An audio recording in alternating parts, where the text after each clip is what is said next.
According to the Orthodox Church, Nestorius is unreservedly, rightfully condemned as a heretic, and the Assyrian Church of the East teaches the Nestorian heresy.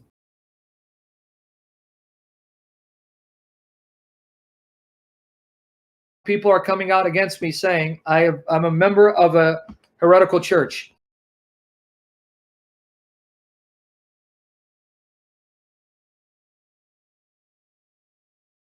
After 20 years of being away from the church, I'm back to the church of my ancestors, and they're forcing me now to study their theology to defend it. Guys, you don't consider the Church of the East of my ancestors Christian, the Assyrian Church, which I am a member of. Leave us alone, ignore us, don't mess with us, we won't mess with you, move on. We're here to stay by the power of Jesus Christ, and nothing you've done has been able to erase the Assyrian Church of the East, because God is protecting that church to your dislike and dismay. You don't like it? Move on.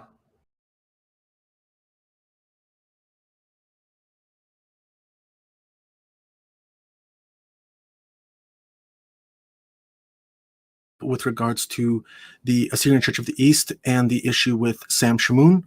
In the near future, I'm going to be quoting from official sources of the Assyrian Church of the East. In a recent stream of his own, Sam held up a book that he refers to as an authoritative exposition of what the Assyrian Church of the East believes.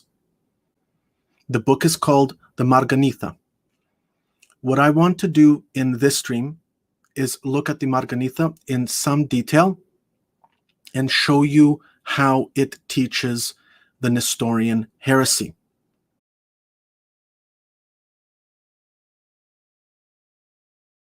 Prior to his joining the Assyrian Church of the East.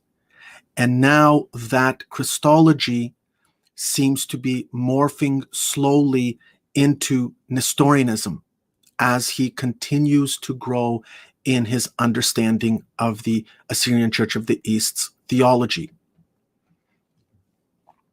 If he accepts the Marganitha as the exposition of his Christology, then he is unambiguously putting himself in heresy. The Marganitha clearly delineates explicitly how the Christology of Orthodoxy in terms of Kiana and Pneuma differs from that of the Assyrian Church of the East, and completely validates what I said in my previous lecture stream.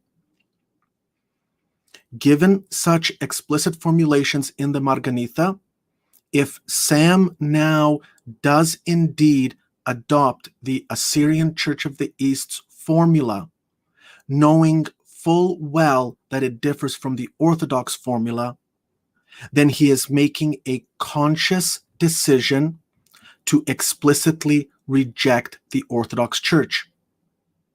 It's not just a one-way street for him to accept the theology of the Assyrian Church of the East and still maintain a favorable view of orthodoxy. The Marganitha is very clear that by accepting the Assyrian Church of the East's theology, one is also explicitly rejecting the theology of the Orthodox Church, considering it to be heretical. The Marganitha itself explicitly states that its theology differs from that of orthodoxy.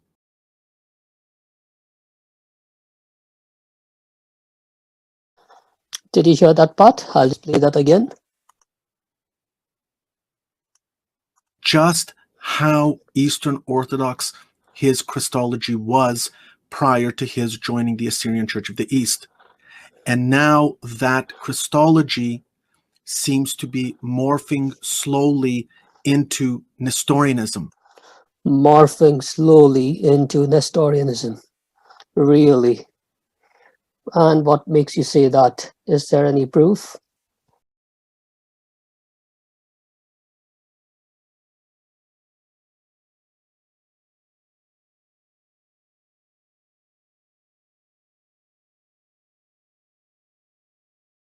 So he's asked me, do I believe Christ is one person? Now, let's be clear. If you guys have followed me over the years, watch my YouTube channels, my sessions on the Trinity, deity of Christ, and read my articles, rebuttals, let me repeat. Let me say it so everyone understands. Jesus Christ is only one person. He is one eternal person. He is one divine person who became human by taking on a human nature, a human substance, a physical body. So you can say he became a human being, but he's not a human person. And I want to educate everyone. Jesus is not a human person. I know it's going to shock you. You can say he's a human being and that he has a human nature and he has the human substance that he took from his blessed Virgin Mother, but he's not a human person. Jesus is an eternal person. And as an eternal person, he is a divine person who's always existed.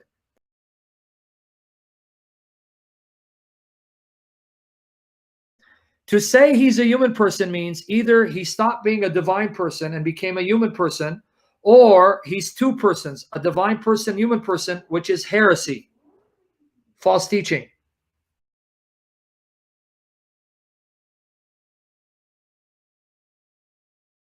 Yes, it's not incorrect, Stephen C. He is truly human, and truly God, fully God. But he doesn't have to be truly human by being a human person.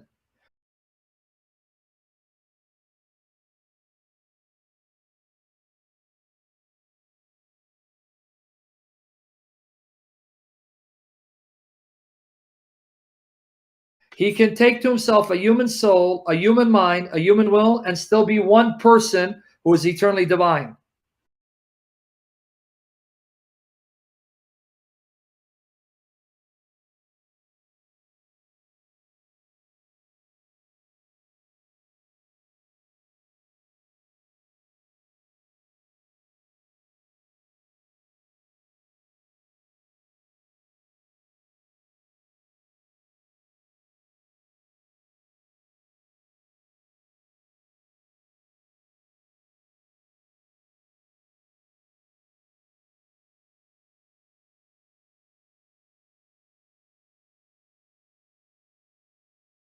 God can do that. I don't know how, but he does it, and that's good enough for me.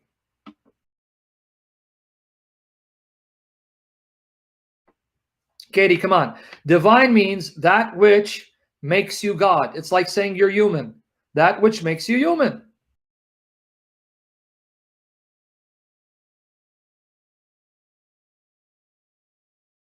To be human, you must have certain characteristics. If you don't have those characteristics, you're not human. So now if Jesus has two natures, that means he has two sets of characteristics. A set of characteristics that go with the divine nature that he must have if he's divine, and a set of human characteristics that go with his human nature that he must have if he's human.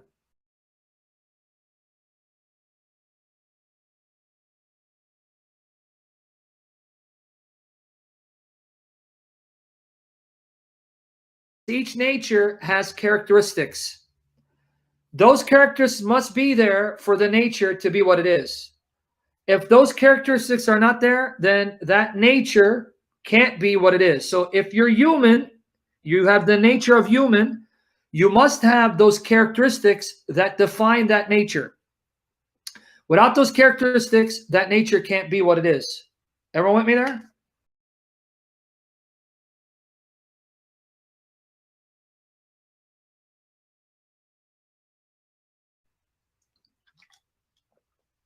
So I'm already losing people. Pray we get the 400 to come back.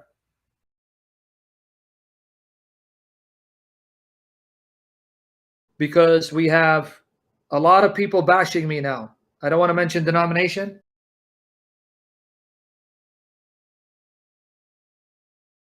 No, he's not two persons. What more do you guys want?